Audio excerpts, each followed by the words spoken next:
Welcome back to the SuperCoach Nuff channel. In this video, we're looking at the round 26 review of the 2023 NRL SuperCoach season. And I guess what was a great week for me personally, with 1,448, which got me in the top 2% in the end, so 2,300 ranked for the round. And it actually catapulted me up to 1.2k, so knocking on the door of the top 1,000, which I guess I was definitely not expecting. I had a mate who talked about maybe pushing up towards that rank. Me and him were quite similar last week, and I thought, oh, he's having a laugh. But I guess with a lot of players holding on to Nico Hines, a couple other injuries like Garrick, um, and a lot of people captain Joey Manu, which was a bit of a fail.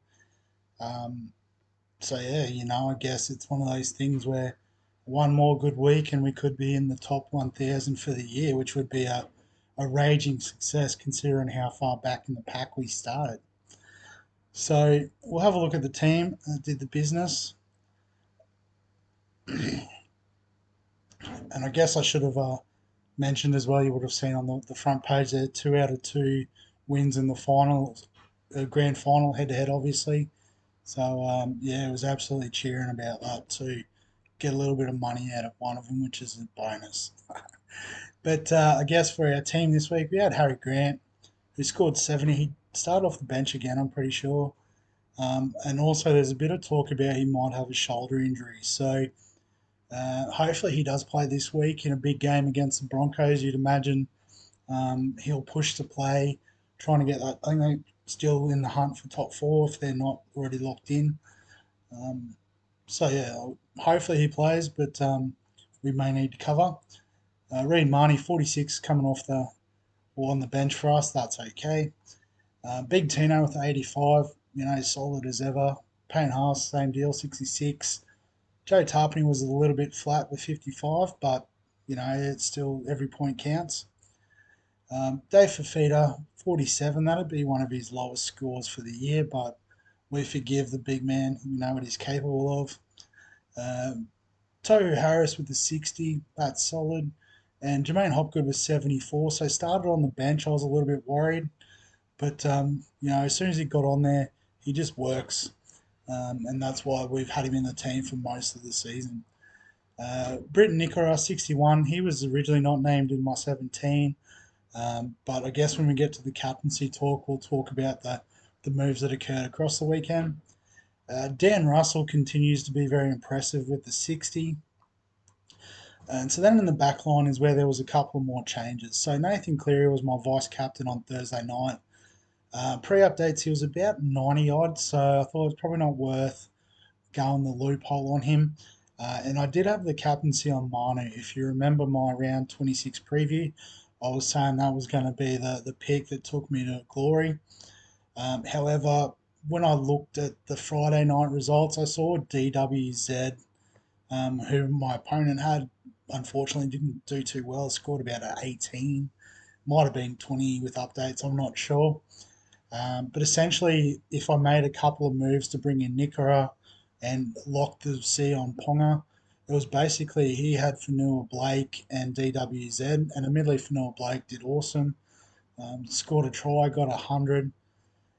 But I figured I had Big Tino and I think Tarpany. No, sorry. Yeah, Tarpany were the two players that we had different. So I figured Tino and Tarpany would probably get the 120 I needed quite easily. So I made the moves to cover his team. He sort of realised that I was going to beat him, so he changed the Manu, and then obviously after Joey Manu, um, it all went pear shaped, and I was pretty comfortable with the head to head win. So we didn't take Cleary's 109. We took Ponga's 128 as it turned out, which was fantastic. However, looks like he's going to miss this week. So there's a bit of injury carnage we need to dodge. SJ with a 50, probably wasn't quite where we thought it would be, but that's fine. Munster with an 87, so super glad we brought him in this week. Jermaine Asako turned up 111, so he's been awesome all year. Keeps on going. Greg Marzee got a bit of meat, so 71. CNK 89. That's another awesome effort from him. And Joey Manu, unfortunately, looks like he's got a bit of a hamstring complaint. I wouldn't imagine he plays this week. So 16, again, we dodged an absolute bullet there, not captaining him. And then our trade in, we wanted to bring Reece Walsh in, and this is why 141, absolutely massive. And he's a big shout to go big again this week. So I guess looking forward to this week. It's the last week. There's no head to head to worry about. It's purely about getting the best score we can, pushing for that top 1,000. But we may be short a few players. So we do have Kaloa Matangi back, so let's just swap him straight in. We may need Reed Marnie. So I guess if Pong is out, we'll have to get Munster on field, put Marnie on the bench. As I said, we'll see if Harry Grant plays, but hopefully he is.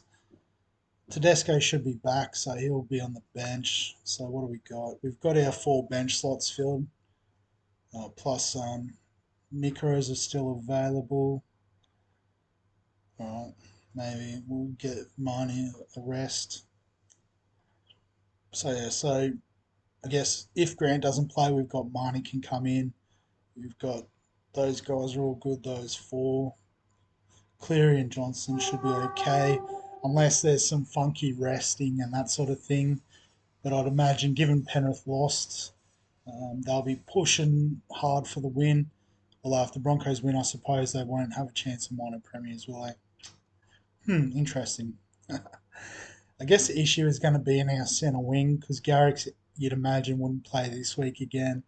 Kiraz is reportedly out for the season, and Manu is also an out. So unless Munro can get a game, we may be a player short. We do have Dan Russell as the auto emergency, even if we need to play Marnie in place of Harry Grant. So we do have 18 potentially, but we will be using that auto emergency. And obviously, it depends on teams. If Pong is named, he'll play. If Grant's named, he'll play.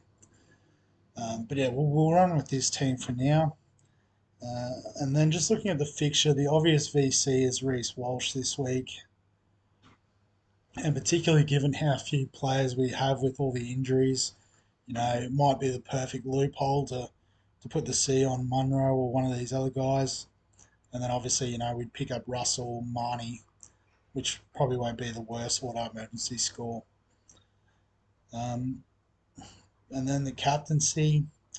So obvious candidates is the likes of Cleary against the Cowboys. Might be a bit tighter than you'd imagine. SJ against the Dolphins. Munster's in the first game, so he's obviously not going to be the captain. Sorry, getting a bit of stuff pop up on my screen. Bit annoying. The one that could be a real sneaky shout is Big Tino against the Bulldogs Sunday, so fairly late in the round.